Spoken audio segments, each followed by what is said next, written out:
کفار کا عقیدہ تھا کہ بس یہی زندگی ہے، گردش زمانہ ان کی موت کا پیغام لاتی ہے، نہ قیامت برپا ہوگی اور نہ دوبارہ جی اٹھنے کا سوال پیدا ہوگا۔ یہ عقیدہ انہیں اپنے آباء و اجداد سے ورثے میں ملا تھا، وہ کسی قیمت پر اس سے دستبردار ہونے کے لیے تیار نہ تھے۔ بسم اللہ الرحمن الرحیم۔ سورہ جاثیہ ترتیب کے اعتبار سے 45ویں سورت ہے۔ یہ مکی سورت ہے۔ اس میں 37 آیات اور 4 رکوع ہیں۔ اس سورت میں بنیادی طور پر 3 باتوں پر زور دیا گیا ہے۔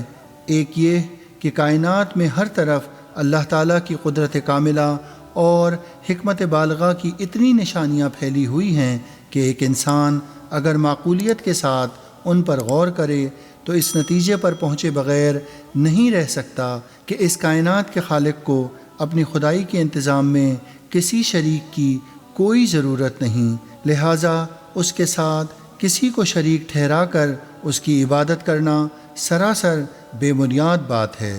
دوسرے، حضور نبی کریم صلی اللہ علیہ وآلہ وسلم کو بتایا گیا ہے کہ آپ کو شریعت کے کچھ ایسے احکام دیے گئے ہیں جو پچھلی امتوں کو دیے ہوئے احکام سے کسی قدر مختلف ہیں۔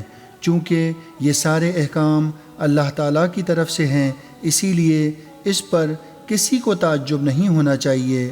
تیسرے، اس صورت میں قیامت کے ہولناک منظر کا نقشہ کھینچا گیا ہے۔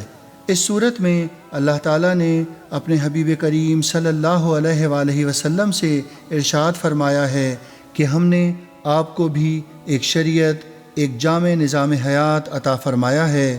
آپ پر لازم ہے کہ اس کی اتباع کریں اور ان جاہلوں اور نادانوں کو سمجھائیں کہ جو اپنے نفسوں کی خواہشات کے بندے بن کر رہ گئے ہیں۔ کفار کا عقیدہ تھا کہ بس یہی زندگی ہے، گردش زمانہ ان کی موت کا پیغام لاتی ہے، نہ قیامت برپا ہوگی اور نہ دوبارہ جی اٹھنے کا سوال پیدا ہوگا۔